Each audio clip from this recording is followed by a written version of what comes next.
All right, so step two here, we're going to talk about establishing that starting point for ourselves. Again, it's important to start from somewhere. It's really difficult to just start from scratch and build up a healthy diet for yourself. So we need some sort of foundational information. And like I said, we're going to use general government nutrition guidelines to help us with that because these guidelines have been heavily researched. If you look at things like the DRIs, RDAs, AIs, adequate intakes, ULs, okay, upper tolerable level intake that are listed on many different products. These are a good place to start because they have been extensively researched and will meet the needs of about 98% of the human population. Now, something I want to point out is that meeting the needs or the general health of the majority of the population is very different than thriving and say living your best dietary style or eating your absolute best for optimal health. Okay, these recommendations are enough to keep people alive, um, and moving and active, not suffer from any deficiencies. However, some of these recommendations aren't necessarily the best when it comes to thriving, especially depending on your activity level. So we'll talk about what these are, what the foundation is, and then how you can change and manipulate these things to fit your own situation, okay? So specifically what we're talking about today are two things. First, a document entitled the 2015-2020 Dietary Guidelines for Americans, okay, and MyPlate. Some of you may be familiar with MyPlate, so we'll just look over that. The Dietary Guidelines for Americans are produced by the USDA and the Department of Health and Human Services every 5 years. Okay, I'm recording this in 2020, which means we are due for an updated document. I'm subscribed to email updates so that when our 2020-2025 Dietary Guidelines for Americans is published, I will have access to that updated information and we'll start sharing that instead. However, what this document is essentially it's designed to provide general dietary guidelines for Americans, right? That's the title of the document. And it is a pretty long document, and it's intentionally written for health professionals like doctors and registered dietitians or instructors like myself, so that we're equipped to share accurate information with the people that we work with, okay, our students, our patients, our clients, and whatnot. This document isn't necessarily written for the general population because it is pretty long, detailed, extensive. So it's really written for health professionals to break down and share this information with the people that we work with, okay? MyPlate is what's called a food guide and really goes hand in hand with these dietary guidelines. If you're familiar with other food guides, the most popular food guide is probably the food pyramid, which was popular in like the 90s. Okay. We no longer abide by what the food pyramid says or tells us because we have researched more and have established better guidelines to follow. So we no longer listen to what the food pyramid says. Okay, MyPlate now serves as our food guide. If you go on the MyPlate website, you can search more information to find how to make this specific to your own needs. So MyPlate is also adaptable to different individuals. So that is something that I think is good and unique that you can then explore for yourself. Okay, so now we're going to briefly summarize what these dietary guidelines are from our 2015-2020 document. We've got 5 bullet points here, really what this entire document has been summarized into. And if you are somebody who is skeptical about government nutrition guidelines or regulations, I do want to point out these next 5 points are really something that you can't argue with. They apply to everybody. They make a lot of common sense and are a really good starting point for somebody who's interested in eating a healthier diet. Okay. So our first point here is follow a healthy eating pattern across the lifespan. I mentioned earlier that the best diet is going to be something that is sustainable for you. So that's really what this bullet point touches on. What is a way that you can eat that you're going to be able to sustain for the rest of your life. Okay, and this is going to be different for everybody, but ultimately it's going to be important for you to find a healthy eating pattern that you can sustain throughout your entire life. Okay, point 2 is going to be to focus on variety, nutrient density, and amount. Okay, all of these things are incredibly important, and I'll explain a little bit why. So, variety. Why is variety important in our diet?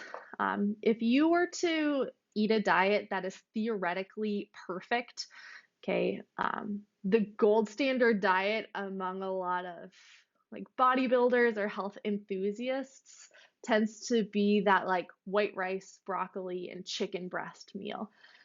Some of you may be familiar with this. You may have eaten that meal for weeks and weeks at a time. It gets kind of boring. While it may be gold standard, healthy, or optimal, um, there's no variety, right? If you eat the same thing every single day. And so even the individuals who are consuming something perfect or a so-called perfect diet, if there is no variety, they very likely are missing out on key nutrients and can become deficient in certain vitamins and minerals. That then puts your body at risk for developing other issues. And so even if your diet is perfect, okay, quote unquote perfect, it is going to be important to mix it up. Eat lots of different vegetables, different kinds of proteins, different kinds of fruits, different types of grains or starches so that you're not missing out on any key nutrients. Okay, second point there was nutrient density.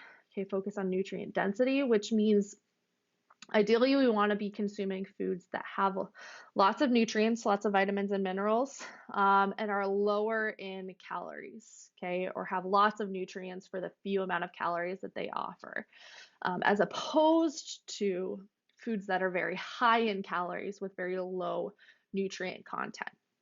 Okay, those types of foods or calorically dense foods are typically going to be your packaged, processed, refined, fried, type foods, stuff you'll find in the center of the grocery store, lots of boxed, packaged foods. And those foods really just don't do your body a whole lot of favor. So look for those foods that are higher in nutrients with moderate calories. Okay, and then finally focus on amount. And personally, this is the most important thing. Ideally, you want to be eating in caloric balance, which essentially means consume the same amount of calories that you're expending on a regular basis. Okay. Now, yes, content of your diet does matter. However, there have been lots of health issues associated not with the content of somebody's diet, but with the pure fact that this individual is now overweight or they consume too much. Okay, so amount is really important because it tells us that yes, it's important to eat lots of nutrients. However, if you are consuming the same amount of calories that you're expending, it is still okay to include other, maybe more fun foods in your diet. You can eat things like chips or cake or Oreos or Twinkies, okay, as long as you're staying in caloric balance. But what often happens is these highly packaged processed foods push us over the edge of our caloric daily limit and cause us to gain weight, right?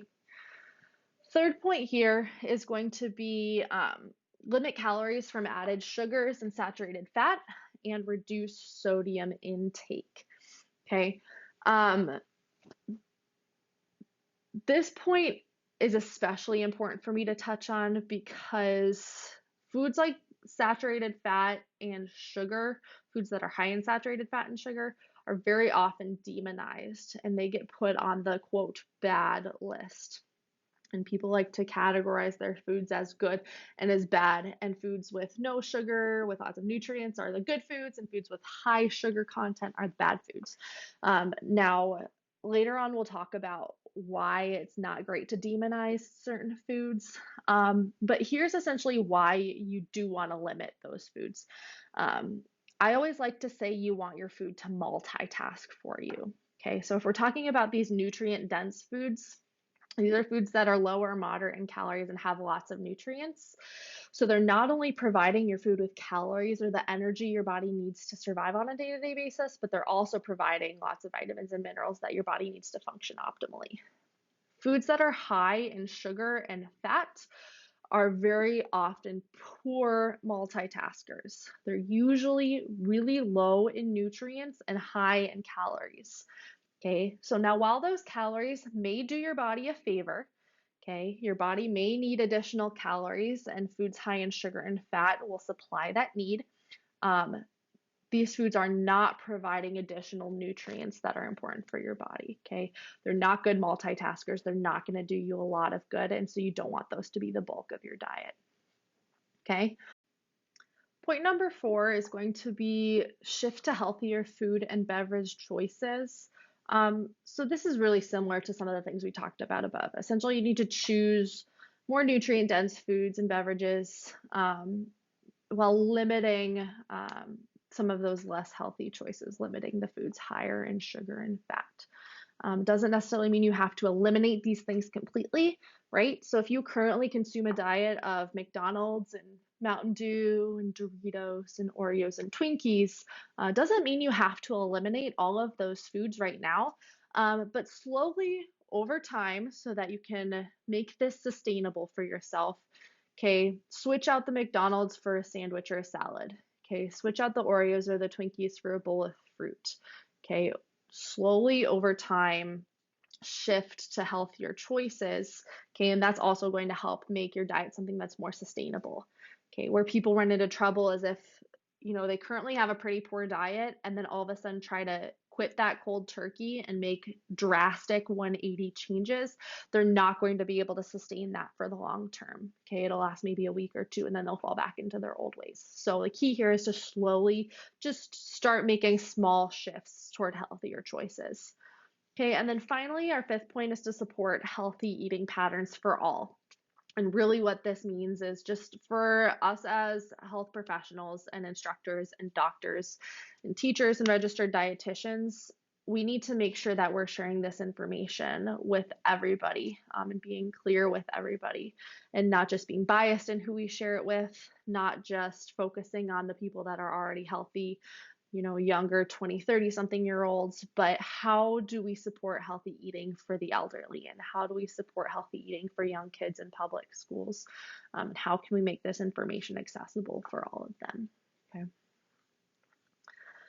And then I also mentioned MyPlate as our other kind of point of reference. If you're not familiar with MyPlate, I'll throw up a picture of it on the screen right here. But essentially you can see it's a picture of a plate divided into a couple of sections. And you can see that half the plate is fruits and vegetables, about a quarter of the plate is grains, and about a quarter of the plate is protein. If you're able to structure your daily meals like this, whether it's actually on a circular plate or not, you honest to goodness are going to be in pretty good shape, okay? Because through those fruits and vegetables, you're going to be getting a variety of the nutrients that you need. Okay, same goes with the whole grains that you're consuming. Okay, grains are good, grains are important, or you could maybe swap that out for some sort of starchy carbohydrate like a sweet potato, those more complex carbs. Okay, going to continue to get the nutrients that you need. And then a little bit of protein. Okay, protein is really important to include in our diets. Many people don't get enough protein. And so if you emphasize that quarter of a plate for every meal, you're going to ideally be getting the amount of protein that you need every day as well. This also helps to control calories, okay? Because if you eat in this way, it's going to be really hard to overconsume and be in that caloric surplus, okay? And it's going to help you moderate your weight. And then you can see in the corner, we have a little bit of dairy. That's specifically for younger kids. Dairy is really important because of the calcium content for growth, okay? Dairy is the #1 best source of calcium found anywhere in, on planet Earth. And so in order to get adequate calcium for those that are young and growing, dairy is going to be important there. However, not everybody can tolerate dairy. So that's something that is a little bit more adaptable depending on who the person is. Okay. Now, once again, before we move on to our next point, I want to mention these guidelines are a good starting point, right? We've said that already, but individual needs do vary. Okay, so for the person, who's maybe an endurance athlete, they're going to need more carbohydrates, more grains, more starchy carbs than just a quarter of that plate. That might need to expand a little bit more. Okay, maybe you're somebody who doesn't like to eat grains and that needs to go away completely. There are ways to adapt this plate and these general eating plans to fit your needs. This is once again just our starting point. Okay, so ultimately, what is our foundation? What's the big picture here? I've just thrown a lot of information at you, and so really, what's our foundation? It's going to be important to eat a variety of foods. Okay, get all your nutrients in, eat in moderation, and on top of that, drink a lot of water and exercise and sleep. Okay, even though water, exercise, and sleep aren't necessarily considered in specific nutrition-based conversations, they are going to be important for improving your health and your lifestyle. Okay. At this point, okay, I give you like 4 things: variety of food, moderation, drink water, exercise, sleep. Okay, that's 5 things. At this point, everything else that you've ever been taught about nutrition, every little piece of advice out there, everything that you wrote down when you did our activity a little bit earlier, okay, doesn't matter. You can forget about it for now. Okay, these big points here are what's important right now. Nothing else is going to matter for the time being. Okay. And to further explain this, I like to use this specific analogy. Maybe I'll throw up a little animation on the screen if I can make it work. But one of my favorite analogies to describe healthy eating is this jar analogy. You may have heard it used in other contexts like prioritization of time or improving your spiritual life, but we're going to use it for nutrition. Okay. I tend to take a big picture approach when it comes to nutrition. A lot of people tend to get bogged down with the details. That can get to be really, really overwhelming. And so using this jar analogy is going to help to explain why big picture is going to be more important here. So if you think of your health like a big jar, you can fill that jar with a couple of different things. You have some options. You can either fill it with big rocks, you can fill it with pebbles, or you can fill it with sand. Okay, the focus of general nutrition, or what 90% of the population should work on, is the big rocks. Okay, most people don't even have the big rocks down. And again, as a reminder, what are those big rocks? What's our big picture? Eat in moderation, get a variety of nutrients, sleep, exercise, drink water. Okay, if you focus on just those things first, forget about all the little details you have written down. You focus on just those things first, you will be in good shape moving forward. Okay. To achieve optimal health, you want that jar to be as full as possible, and you also want to fill it as fast as possible. Now, if you have your rocks and your pebbles in your sand, what's going to be the fastest way to fill your jar? With the big rocks, right? Okay. You may be able to fill your jar with sand, but that's going to take you a long time and it's going to get really frustrating and you may give up and quit and start over. So ideally, we want to fill our jar with big rocks first. And once again, what are those big rocks? Eating in moderation, getting enough nutrients, sleeping, exercise, drinking water. Okay. If you focus on those big rocks first, you will be on the road to good health in absolutely no time. The issue is people like to focus on the details first. They like to focus on the pebbles in the sand. And if you think about all those things you wrote down earlier, or the things I mentioned, like eating 6 small meals a day, or intermittent fasting, or avoiding carbohydrates, okay, no person in the world can write all those things down and give themselves a list of rules to follow and be successful. It's humanly impossible. And so if you give yourself a small list of important things, you're going to be much more successful in filling your jar quickly than focusing on a lot of little details. Okay, so focus on those big rocks first. Then, okay, if you have the big rocks down and you further want to refine your diet or make more improvements or improve your body composition, then you can start focusing on the pebbles and the details and refining your diet in a way that's going to fit your lifestyle a little bit better.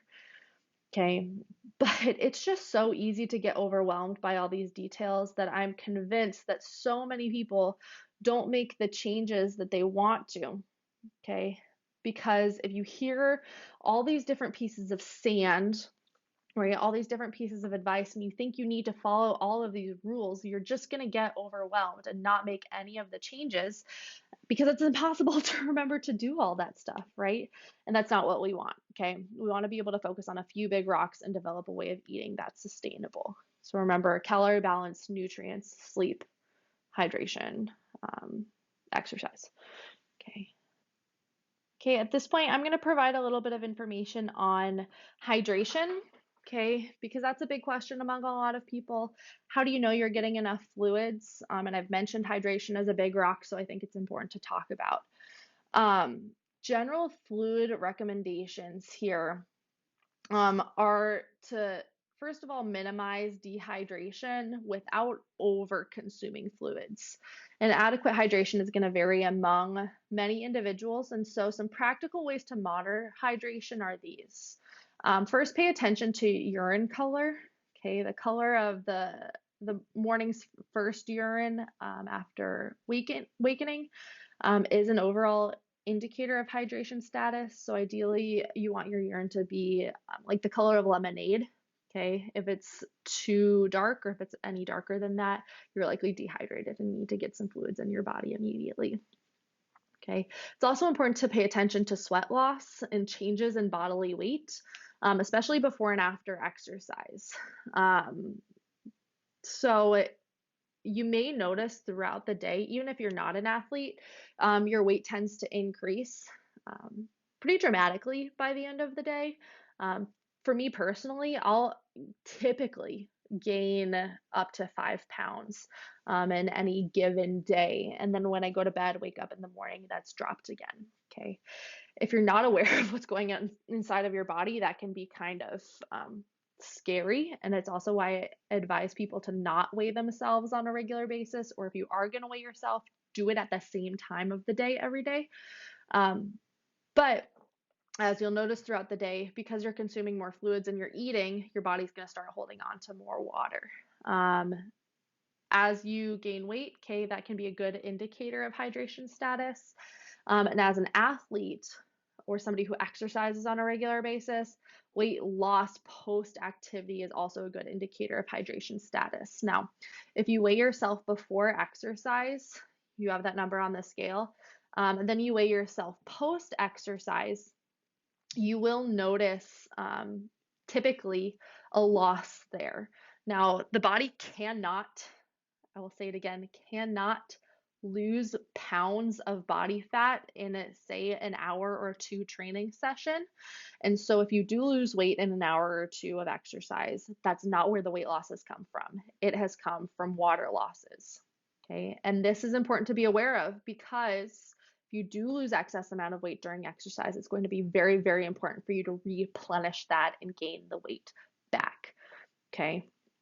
Typical indicator here, or typical recommendation, I should say, is for every pound of weight lost during activity, you want to replenish that with about 16 to 24 ounces of water. Okay, so if you're an athlete and you're in like 2-a-days football practice in the middle of the summer, you may find that you lose up to 10 pounds in a day just from sweat losses. And so do the math, figure out how much fluid you need to consume to make sure that you don't end up severely dehydrated. And so that weight can be a really good indicator of hydration status. Okay, and with hydration, I like to include alcohol and caffeine into the conversation. Now, if you're listening and you're a college student and you're under 21, right, you know the rules when it comes to alcohol. Okay, it's illegal if you're under 21, so don't consume it. Okay, for those of you who are over 21, if you are in college or beyond, okay, moderate alcohol consumption is not necessarily terrible for your health. Okay, you can consume alcohol wisely, but general recommendations here are no more than a drink per day for women or 2 for men. Okay, no more than 1 drink per day for women, 2 for men. Um, Obviously, again, only for those of legal drinking age. Um, and even with consumption of alcohol in that quantity, there are still some risks associated. So, overconsumption of alcohol can lead to increased blood pressure, increased triglycerides. It can cause liver damage. Most people know that. Can also increase your risk for several types of cancer. And lead to weight gain because alcohol does contain calories and it's not very satiating at all. Okay, it doesn't fill you up. In fact, drinking alcohol often makes you hungrier. And so you will tend to overconsume your calories for the day if you drink a lot of alcohol. And so that's something to be aware of as well. And that weight gain then can lead to other complications associated with obesity. Okay, caffeine, our other substance. Not many risks associated with caffeine consumption in moderate amounts. Okay, research shows us that there are minimal risks with consumption under 400 milligrams per day, which is about, I want to say like 32 ounces. I think there's about 200 milligrams of caffeine in a 16-ounce coffee, depending on how strong you brew it. So double that would be 32 ounces. And so 16 ounces is like a grande black coffee from Starbucks, or maybe a double shot of espresso. Okay. So 400 milligrams is quite a bit. It's, 4 to 6 cups a day of coffee. However, tolerance does vary. And so, just like many other drugs, there are responders and non responders. So, if you're somebody who's really sensitive to caffeine, it may be best to just avoid it altogether. If you're somebody who is a non responder and you can drink a lot of caffeine for minimal effects, it's also something to maybe cut down use on because once you've reached that point, you definitely have built up some sort of sensitization to it. And you may want to work on limiting consumption as well. Okay. And then for any athletes out there, because I know we have a pretty significant athlete population listening in, I do want to point out something that not many people are aware of, and that is that caffeine is technically an NCAA banned substance. Okay. In order to test positive for caffeine in a drug test, requires an athlete to reach a urinary caffeine threshold of 15 micrograms per milliliter. Okay, and so that's that's a number that they'll tell you after taking a drug test. But this really just equates to consuming approximately 6 to 8 cups of brewed coffee 2 to 3 hours prior to competition. Okay, so the NCAA and other authorities understand that people are going to consume caffeine, but what they want to limit is the use of caffeine as a performance enhancing substance, okay, which it can be, and it can be abused. So if you were to consume 6 to 8 cups of coffee 2 to 3 hours before a drug test, you could possibly test positive for that substance. So that's something to just be aware of. Depending on where you compete, they may be doing drug tests immediately before competition. And so that's an easy way for them to test if you've been using the substance as a performance enhancer. Okay. I teach at an NCAA Division III institution, and our drug tests usually happen at like 7 a.m. in the morning. So that's just something to be aware of. Okay, if you're drinking a bunch of coffee before your drug test, that's something you want to avoid.